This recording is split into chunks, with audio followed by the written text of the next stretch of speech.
আসসালামু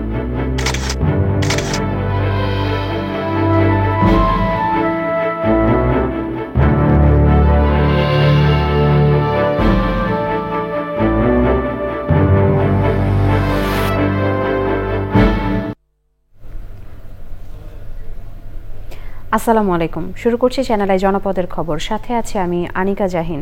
এখনকার সংবাদ আয়োজন একই সঙ্গে চ্যানেল আই ইউটিউব চ্যানেল এবং channel I OTT platform I স্ক্রিনে লাইভ স্ট্রিম হচ্ছে। খুলনার কুয়েট রোড এলাকায় বিএনপি কার্যালয়ে বোমা হামলা ও গুলিতে এমদাদুল হক নামে একজন নিহত হয়েছেন। আহত হয়েছেন যোগীপোল ইউনিয়ন বিএনপির সাংগঠনিক সম্পাদক ও সাবেক ইউপি সদস্য মামুন শেখ সহ 2 জন। আহতদের খুলনা মেডিকেল কলেজ হাসপাতালে চিকিৎসা চলছে। এলাকাবাসী জানিয়েছে, রোববার রাত 9টার দিকে বিএনপি নেতা মামুন শেখ স্থানীয় নেতাকর্মীদের সঙ্গে অফিসে বসেছিলেন। সে সময় দুর্বৃত্তরা অফিসে পরপর 2টি বোমা নিক্ষেপ করে ও মামুন শেখকে লক্ষ্য করে 4 রাউন্ড গুলি ছোড়ে। এতে মামুন ও এমদাদ সহ 3 জন গুরুতর আহত হন। খুলনা মেডিকেল কলেজ হাসপাতালে নেওয়ার পর চিকিৎসক এমদাদকে মৃত ঘোষণা করেন। মামুন শেখ খুলনা আরঘাটা থানার যোগীপোল ইউনিয়নের 3 নম্বর ওয়ার্ডের মেম্বার। হামলাকারীদের গ্রেফতারে অভিযান চলছে বলে জানিয়েছে পুলিশ। মুন্সিগঞ্জের চরাঞ্চলের মোল্লাকান্দি ইউনিয়নে আধিপত্য বিস্তারকে কেন্দ্র করে তুহিন দেওয়ান নামে এক যুবককে প্রকাশ্যে গুলি করে হত্যা করা হয়েছে। শনিবার রাত 9:30টার দিকে মুন্সিকান্দি স্কুলের কাছে কমিউনিটি ক্লিনিকের সামনে এ ঘটনা ঘটে। গুলি ছোড়ার পরপরই অস্ত্রধারীরা একের পর এক ককটেল বিস্ফোরণ ঘটিয়ে এলাকায় আতঙ্ক সৃষ্টি করে পালিয়ে যায়। গুলিবিদ্ধ অবস্থায় তুহিনকে মুন্সিগঞ্জ জেনারেল হাসপাতালে নিয়ে গেলে চিকিৎসক তাকে মৃত ঘোষণা করেন। নিহতের মা অভিযোগ করেছেন, রাজনৈতিক শত্রুতার জেরে দীর্ঘদিন ধরেই তুহিনকে হত্যার হুমকি দেওয়া হচ্ছিল। পুলিশ জানায়, তুহিনের বিরুদ্ধে ডাকাতি সহ 3টি মামলা রয়েছে। হত্যাকাণ্ডের বিষয়ে তদন্ত চলছে।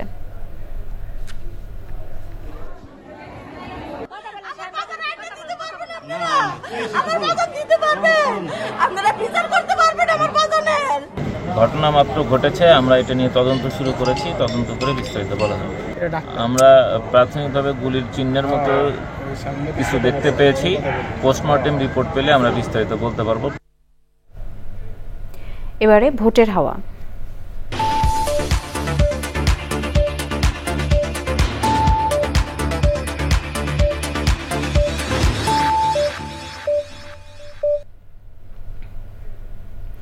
আসন্ন জাতীয় সংসদ নির্বাচনকে ঘিরে সারা দেশে বইছে নির্বাচনী হাওয়া। দীর্ঘদিন পর অবাধ সুষ্ঠু একটি নির্বাচনের প্রত্যাশায় সবখানেই চলছে আলোচনা। দেশের নানান বয়সী নানান পেশার মানুষ কি ভাবছেন নির্বাচন নিয়ে, আজ জানবো কি চাইছেন মানিকগঞ্জের ভোটাররা। একটা সুষ্ঠু স্বাভাবিক নির্বাচন হোক, আমরা যাতে নিরপেক্ষভাবে ভোট দিতে পারি, সুষ্ঠু এবং ভালো প্রার্থী, জ্ঞানী প্রার্থী, পার্লামেন্টের যেটা হওয়া উচিত সেই জ্ঞানী প্রার্থীকে আমরা ভোট দিতে চাই। আমার পছন্দের প্রার্থী হবে সেই প্রার্থী যে প্রার্থী ব্যক্তিগতভাবে মনে থেকে বিশ্বাস করেন যে দেশে গণতান্ত্রিক একটা পরিবেশ থাকুক, গণতান্ত্রিক চর্চা সমাজে রাজনীতিতে থাকে। যারাই প্রার্থী হবেন তারা যেন বাংলাদেশের পক্ষের হন এবং এতে সেই জুলাই আন্দোলনে বিশেষ করে যারা আমাদের সাথে সম্পৃক্ত ছিলেন আন্দোলনে এবং আমাদেরকে বিভিন্নভাবে হেল্প করছেন, আমরা চাবো যে এই আন্দোলনে তাদেরকে এতেছে আমরা হইতেছে ভোটটা দিই। আমাদের যে দাবিগুলো যারা বাস্তবায়ন করবে, সে আমাদের জুলাই যোদ্ধাদের যে গুরুত্বপূর্ণ ভূমিকা বা গণঅভ্যুত্থানের যে চাওয়া পাওয়াগুলো ছিল সেগুলো বাস্তবায়ন করবে, তাদেরকে আমরা ভোট দেব। কোনো দল চাই না, আমরা কোনো চাই না, আমরা যোগ্য ব্যক্তি সংসদে যাবে, সংসদে জনগণের কথা বলবে, দেশের কথা বলবে, কোনো দলের কথা বলবে না। দেশের টাকা যে পাচার করবে না, দেশের জন্য যে উন্নয়ন করবে, আমি তাকেই ভোট দেবো, কোনো দলের পক্ষ নেব না। দেশের এলাকায় দুর্নীতি উনি করবো তারা আমরা চাই না। আমরা চাই দেশের ভবিষ্যতের জন্য যারা এগিয়েব, জনগণের জন্য যারা এগিয়েব, কোনো জনগণের ভালো মন্দ দেখবো। সরকার জনগণকে যে আশা আকাঙ্ক্ষা দিয়ে ক্ষমতায় যাওয়ার পরে সেটা আর রাখে না। আমরা এমন প্রার্থীকেই এবার চাই, এমন প্রার্থীকেই আমি ভোট দেব যে আমার কথা শুনবে, সাধারণ মানুষের কথা শুনবে।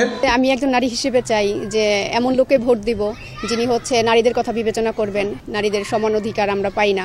আমাদেরকে সব সময় দেখাশোনা রাখবো এবং তার কাছে আমরা কোনো কথা জানাইতে পারবো, সুযোগ সুবিধা জানাইতে পারবো, আমরা সেই ধরনের ব্যক্তিকে আমরা ভোট দিতে চাই।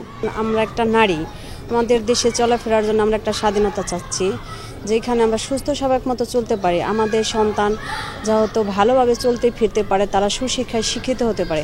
আমরা এমন একটা প্রার্থী চাচ্ছি আগামীতে। এবারে অন্যান্য সংবাদ। মেয়ের বিয়ের দিনক্ষণ ঠিক করতে যাওয়ার পথে মবের শিকার হয়ে গণপিটুনিতে মারা যাওয়া রংপুরের রূপলাল রবি দাসের মেয়ে নূপুরের বিয়ে হয়েছে রোববার। অনটনের সংসারে সাধ্য অনুযায়ী আয়োজন করেন পরিবারের সদস্যরা। মেরিনা লাভলির রিপোর্ট। মেয়ের বিয়ের দিনক্ষণ ঠিক করতে যাওয়ার পথে চোর সন্দেহে গণপিটুনিতে মারা যান রংপুর তারাগঞ্জের ঘনিরামপুর এলাকার পাদুকা শিল্পী রূপলাল রবি দাস। বাবাকে হারানোর প্রায় 2 মাস পর সেই মেয়ে নূপুর রবি দাসের বিয়ে। সাধ্যমতো আয়োজন করেন রূপলাল রবি দাসের স্ত্রী ভারতী রানী। আজকে শুভ বিবাহ, কিন্তু আমরা খুব সমস্যার মধ্যেই আছি। আমার গার্জিয়ান না থাকাতে, আমার স্বামী না থাকাতে, গ্রামের লোকজন, দেওয়ানি দরবার যারা যারা আমার সঙ্গে আছে ওনারা মানে কাজের ক্ষেত্রেই সহযোগিতা করতেছেন। বিয়ে উপলক্ষে বরযাত্রী সহ আত্মীয় স্বজনকে আপ্যায়নের ব্যবস্থা করে পরিবার। বিয়ের সাজে বসলেও মাথায় আশীর্বাদের হাত রাখা বাবার অভাব মেয়ে নূপুর দাসের কণ্ঠে। আমার বিয়ে নিয়ে আমার বাবার অনেক স্বপ্ন ছিল, বাবা অনেক খুশি ছিল। এখন আমার বিয়ে আজ ঠিকই হইতেছে, কিন্তু আমার বাবা নাই। সব থেকে দুঃখের বিষয় হচ্ছে আমার বাবা থাকলে আজ আমায় সম্প্রদান করতো, এখন সেই জায়গায় আমার মামা আমাকে সম্প্রদান করতেছে। বাবা থাকলে সেই আনন্দটা অন্যরকম থাকতো। 9 আগস্ট রাত 9:30টার দিকে তারাগঞ্জ কাজিরহাট ছেত্রা বটতলায় চোর সন্দেহে মারপিটের পর পরবর্তীতে বুড়িরহাট উচ্চ বিদ্যালয় মাঠে রূপলাল ও তার জামাই প্রদীপকে স্থানীয়রা গণপিটুনি দেয়। এতে ঘটনাস্থলে রূপলাল ও রংপুর মেডিকেল কলেজ হাসপাতালে মারা যান জামাই প্রদীপ। রংপুর থেকে মেরিনা লাভলি, চ্যানেল আই। দিনভর কর্মসূচির মধ্য দিয়ে সিলেট কৃষি বিশ্ববিদ্যালয়ের 19তম প্রতিষ্ঠা বার্ষিকী উদযাপন করা হয়েছে। সকালে জাতীয় পতাকা উত্তোলন সহ নানা আনুষ্ঠানিকতায় কর্মসূচি উদ্বোধন করেন বিশ্ববিদ্যালয়ের উপাচার্য প্রফেসর ডক্টর আলিমুল ইসলাম। এরপর ক্যাম্পাসে শোভাযাত্রা বের করা হয়। শোভাযাত্রায় উপাচার্য ও প্রক্টর সহ বিভিন্ন বিভাগের শিক্ষক ও শিক্ষার্থীরা অংশ নেন।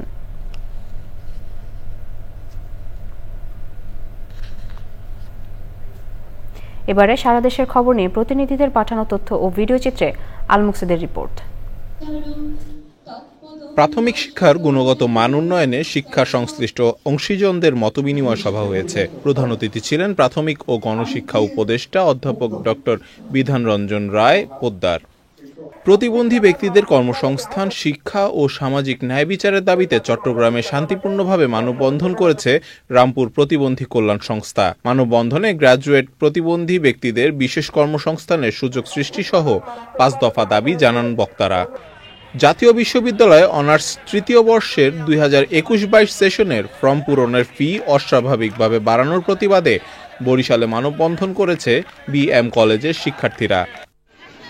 নোয়াখালীতে জাকির খান শিক্ষা উন্নয়ন ফাউন্ডেশনের মেধাবৃত্তি পরীক্ষা সম্পন্ন হয়েছে। খাজুরিয়া উচ্চ বিদ্যালয়ে 4 উপজেলার 49টি শিক্ষা প্রতিষ্ঠানের 527 জন শিক্ষার্থী বৃত্তি পরীক্ষায় অংশগ্রহণ করেন। পদ্মা নদী রক্ষায় চাঁপাইনবাবগঞ্জে মতবিনিময় সভা করেছে বিএনপি। সভায় অংশ নেন বিএনপির চেয়ারপারসনের উপদেষ্টা মোহাম্মদ হারুনুর রশিদ সহ জেলার বিভিন্ন আসনের বিএনপির দলীয় সাবেক এমপিরা। ময়মনসিংহের হালুয়াঘাটে বিনামূল্যে চক্ষু শিবির তারেক রহমানের 31 দফা প্রচার ও গণসংযোগ করেছে উত্তর জেলা বিএনপির নেতা সালমান ওমর রুবেল খান। বিএনপির 31 দফা প্রচারে ও ধানের শীষের পক্ষে ভোট চেয়ে কুষ্টিয়ায় মিছিল ও সমাবেশ করেছে বিএনপি নেতাকর্মীরা।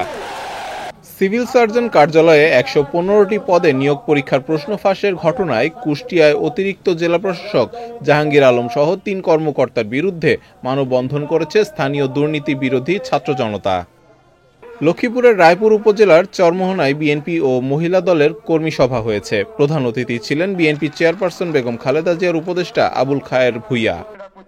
নওগাঁয় রাজশাহী কৃষি উন্নয়ন ব্যাংকের পাহাড়পুর শাখার অন্যত্র হস্তান্তরের প্রতিবাদে মানববন্ধন করেছে ব্যাংকের গ্রাহক ও উপকারভোগীরা।